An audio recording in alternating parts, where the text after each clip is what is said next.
fellow bookworms to Tibra's Den. My name is Whitney, and we just finished reading Shattered by Dean Koontz. Going to get into my thoughts on this one in just a second. Definitely enjoyed it a lot more than the last one, which of course was Demon Seed. So I'll talk about this one in a moment. But before I do, just a reminder, I am doing 25 days of Bookmas. I kind of had a book tree advent calendar homemade thing that's going on.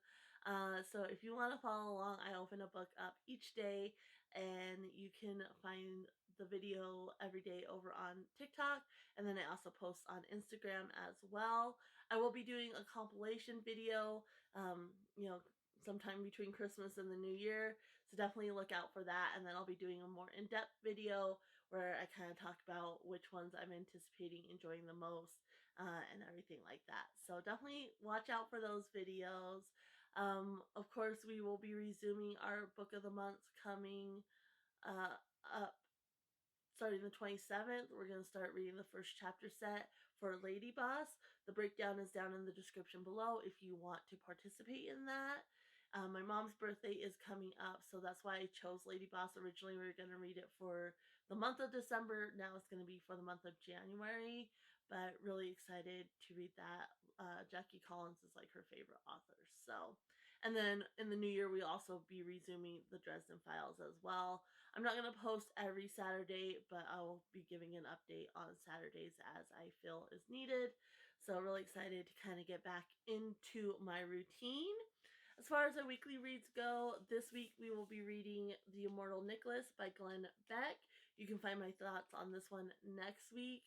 Really, really excited to finally read this one. I read it about halfway through, and then it was during my reading slump, and I never ended up picking it back up.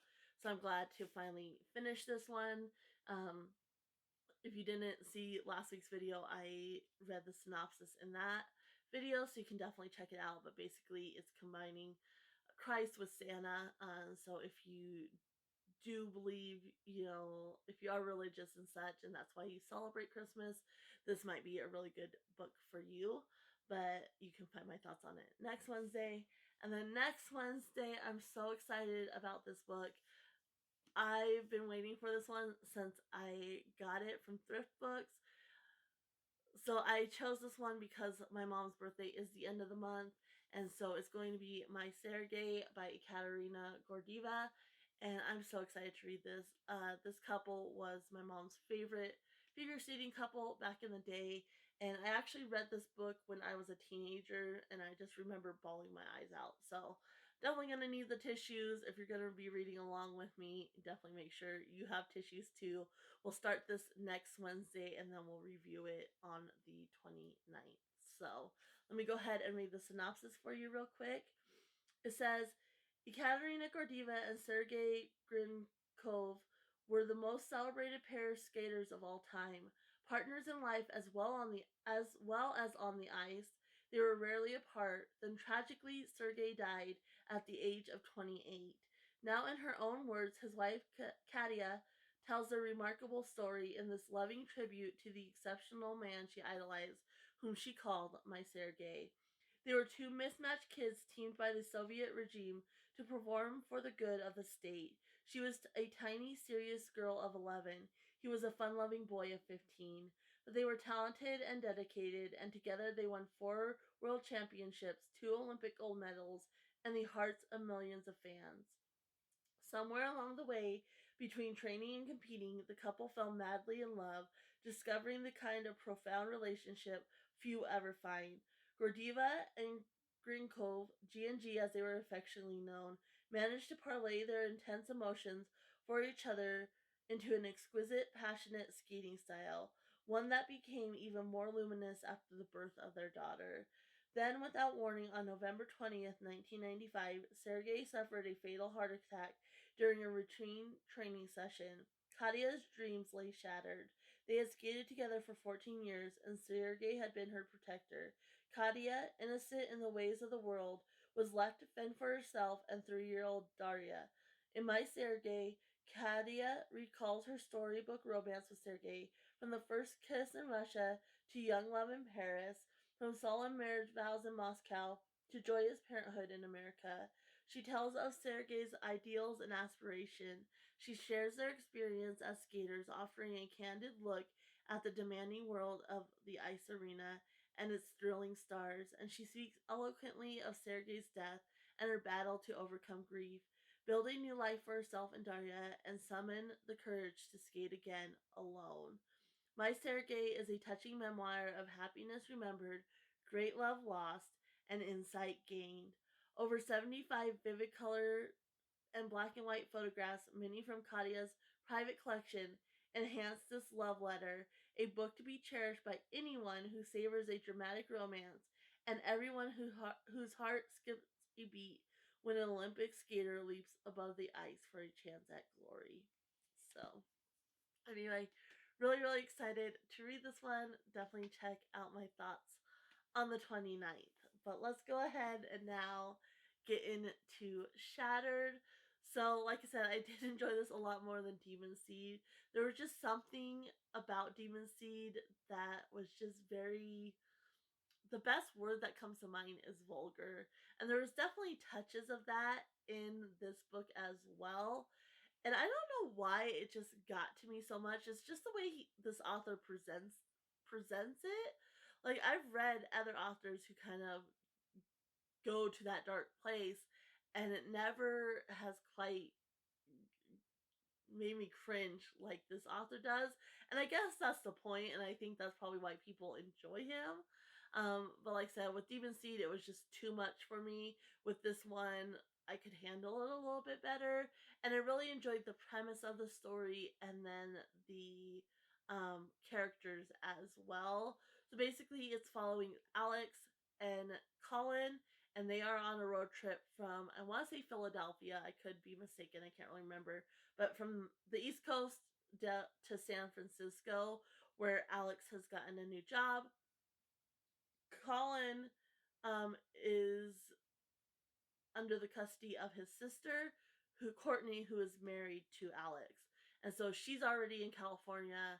She flew out. They decided to do a road trip so Alex and Colin can become more familiar with each other, just kind of really get to know each other. And so that's the whole purpose for them driving versus flying out or anything like that. But along the way, they're being followed. And it's kind of a stalker situation, which you learn about fairly early on. So it's really not a spoiler. But it's one of Courtney's exes, and he's a bit crazed. Um, and I really liked how the character created that, or the author created that character as well, because you kind of felt bad for him in a way, but then it also made me mad. Like I could understand why he didn't want to go and get help. But at the same time, it's like if you had just gotten help, you could have avoided all of this instead of just being in denial. So it kind of made me mad at him, but at the same time, you kind of feel like it. It's really he's not just malicious; like he has something going on in his brain. Um, but yeah, so you have Alex and Colin, and they're driving cross country. And at first, Colin, likes to make up games, and so he kind of makes up this big elaborate, like, oh, it's an FBI agent, and he's following us. But they really don't think the van's following them at first. They think he's just going in the same direction, and then later on, they realize, oh, he is following us. And then it kind of escalates from there. But I think the characters in this one were at least really relatable to me. I know Dean Koontz has like an autistic character in one of his books. I can't remember which book it is. If I can find the information on that, I will put it up here somewhere. But I know he has an autistic character in one of his books, and this Colin almost comes across. He definitely has some traits, like he likes, things just so. He doesn't really like changes in his routine and things like that. He's not very good at socializing. He becomes very flustered and everything. So there's definitely certain traits that are there, whether he is or isn't, which I think is why I could relate to him so well. And then even Alex, like you find him pretty relatable. He's a pacifist. He doesn't really like to fight, and then throughout these 5 days that they're traveling on the road, he learns that he's not just him, he can't just run away. He has to be able to defend Colin and Courtney now, that they are a family. And so I really liked kind of that growth and such there as well. You can be a pacifist, but you still need to step up sometimes. And this was written in 1973, and you see kind of the judgment he gets again and again, because everybody thinks he's a liberal, like a bleeding heart liberal and a hippie, and you know everything like that. So he kind of gets judged over and over based on his looks, um, and so that comes into play as well. But I really liked how they kind of formed a bond, and he was able to kind of grow and defend his family and not just run away. But yeah, overall, I like the premise. It seemed like it could really happen, and I like the characters. Said those touches of vulgarness, though. I don't know why. It just that darkness, the way he presents it, just kind of turns me off. Which it should, but I don't know. I can handle reading other people, but for whatever reason, the way he presents it, it's just like, I don't want to read this, you know? But overall, I enjoyed the book pretty much. It was easy to get through. It's not a very long book. I read it, in the evening. I didn't even start it till later in the evening and got it done about midnight. So it's really easy to read. It's 289 pages. And I mean, it's just super easy read. But yeah, I don't really like the ending. It kind of just cuts off, like it doesn't wrap it up or anything, which was a shame. But other than that, I thought it was a solid book. Is it one I'm going to keep? No. I'm probably never going to revisit it again. It wasn't that captivating. I enjoyed it in the moment, but it's not one I'm ever going to go back to. So it's definitely going to move on, but I didn't hate it either. So, probably a 2 to 3 star if I was going to read it, but didn't love it, didn't really hate it. It's not something that wowed me, but I did enjoy it somewhat in the moment. So, but I think that's it. That's all my thoughts on that book. I will have a throwback Thursday tomorrow. It's going to be a little bit different. Um, Normally I do like my kids' books for Throwback Thursdays. The book I'm going to be reading still fits for Throwback Thursday because I read it as a teenager for the first time, but it's not technically a kid's book. It's by Anne Rice. She actually recently passed away. I learned about it this week, so I think she passed away like the end of last week. But so yeah, so she's no longer with us, and so I wanted to read one of her books. So definitely come and check out my video tomorrow. It's gonna be the first book I read of her, the first book that introduced me to Anne Rice. I don't think I've ever actually read another book by her. Um, but I did read this one, multiple times. So we're gonna read that, and I'll give my thoughts tomorrow. And then don't forget, this week we will be reading The Immortal Nicholas by Glenn Beck. Happy reading, everyone. Bye.